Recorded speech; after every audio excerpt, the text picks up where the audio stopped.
বন্দে পুরুষোত্তমম। আজ আমি আবার নিয়ে এসেছি পরম দয়াল চিচি ঠাকুরের সেই সত্যানুসরণ, যারা কিরা ঠাকুর রাত্রে এক নিশায় লিপিবদ্ধ করেছিলেন। এক রাত্রে তিনি লিখেছিলেন এই সত্যানুসরণ। তার প্রিয় ভক্ত অতুলচন্দ্র ভট্টাচার্য তার প্রার্থনায় তিনি নামিয়ে নিয়ে এলেন সেই অমৃত নিঃসন্ধি বাণী। সেই বাণী আজ আমাদের জীবনের পথেও আজ আমাদের জীবনের রাস্তা, আমাদের জীবনের পথ। আজ দেখি আমরা অনেক সময় অনেক কথা বলি, অদৃষ্টের কথা বলি, আর অদৃষ্ট আর দৃষ্ট। দৃষ্ট মানে যেটা দেখা যায়, অদৃষ্ট মানে যেটা দেখা যায় না। সাধারণ কথা যেটা আমরা চোখের সামনে দেখতে পাচ্ছি সেটাই আমার দৃষ্ট, আর যেটা আমি দেখতে পাচ্ছি না সেটাকে আমি অদৃষ্ট বলি। কিন্তু আমরা যখন পরম পুরুষের কাছে যাই, যখন মহামানবের কাছে যাই, তার দৃষ্টিটা কিন্তু আমার দৃষ্টির মতো নয়। সে কিন্তু দ্রষ্টা পুরুষ, সে কিন্তু ভূত, বর্তমান, ভবিষ্যৎ তিনকাল একসঙ্গে তিনি দেখতে পান। তাই তার সম্মুখে দাঁড়ালে তিনি আমার বৈশিষ্ট্যটাকে তিনি বুঝতে পারেন, আর তিনি এটাও বুঝতে পারেন যে আমাকে এই পৃথিবীতে কেন তিনি আনলেন। তাই সেই আমার উদ্দেশ্যকে পরিপূরণের জন্য যে কর্ম তিনি পূর্ব নির্ধারিত করে আছেন, তার কাছে গেলে তিনি তখন সেটা আমাকে নির্দেশ করেন, আশীর্বাদ করেন। এখন সেই আশীর্বাদ মাথায় করে নিয়ে যদি আমি নেমে পড়ি, তা আমার কোনো অদৃষ্ট বলতে আমাকে ঘাত করতে পারবে না। আচ্ছা, পড়ি এখানে কি লিখেছেন। তিনি সত্যানুসরণে বলছেন, পরমপিতার দিকে তাকিয়ে কাজ করে যাও, তার ইচ্ছাই অদৃষ্ট। এই যে কথা আমি বলছিলাম, যে আমাদেরকে তার দিকে তাকিয়ে কাজ করে যাও, মানে তার নির্দেশ পালন করে যাও। তুমি তোমার নিজের কিছু বলতে ওখানে ঢুকাতে যেও না, তুমি তার কথাগুলো কাটায় কাটায় পরিপালন করো, তার ইচ্ছাই অদৃষ্ট। আমি যেটা দেখতে পাই না, কিন্তু আমার চক্ষু নাই, আমি দেখতে পাই না, কিন্তু যার চক্ষু আছে সে তো দেখতে পাচ্ছে।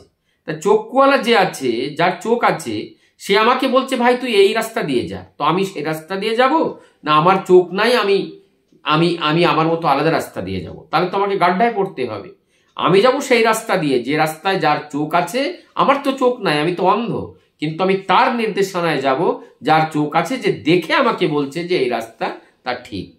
তেমনি ভাবে তো তার ইচ্ছাই অদৃষ্ট, মানে তিনি যে পথ দেখাচ্ছেন সেটাই আমার অদৃষ্ট, সেটাই আমার অদৃষ্ট, দৃষ্ট, যা কিছু বলো সেটাই অদৃষ্ট। তাছাড়া আর একটা অদৃষ্ট ফদৃষ্ট বানিয়ে ব্যাকুপ হয়ে উঠে থেকো না।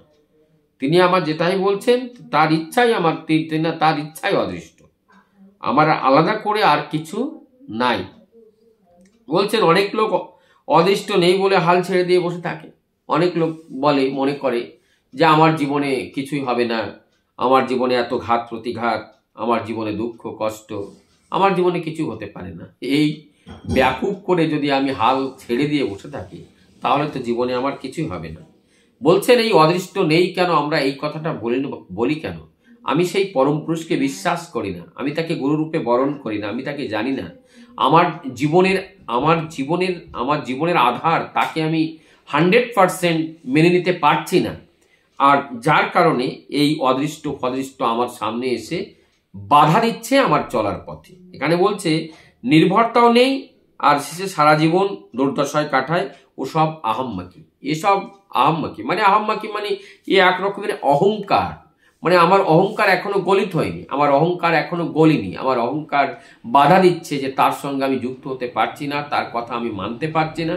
আমার মধ্যে নিজের বলতে কিছু আছে, এই যে ব্যক্তি স্বার্থের বলতে কিছু আছে, আর ওই বীজ যত সময় পর্যন্ত আমার মধ্যে থাকে, আমি 100% তাকে না বিশ্বাস করতে পারি, না তার কাছে আমি 100% সমর্পণ করতে পারি। কিছুটা তার নির্দেশ পালন করে চলার চেষ্টা করি, তার মধ্যে আমার ব্যক্তিগত নির্দেশও ঢুকিয়ে দিয়ে আমি চলার চেষ্টা করি, তখন আমি দুঃখ পাই। তাই তানার যা নির্দেশ ওইটাই পালন করে যদি আমরা চলি, নিশ্চিত রূপে আমরা সেই আনন্দের অধিকারী আমরা হতে পারবো। তার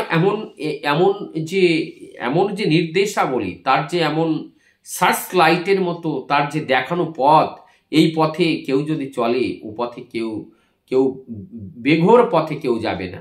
জীবন তার সুন্দর হতে দিতেই হবে। আসুন আমরা তার নির্দেশকে আমরা এই জীবন দিয়ে পরিপালন করার চেষ্টা করি। ওটাই আমাদের পথ, ওটাই আমাদের অমৃত পথ। আর ওই পথে চললেই আমাদের জীবন সেই গন্তব্যে আমরা অবশ্য একদিন পৌঁছাতে পারব। বন্দে পুরুষোত্তম।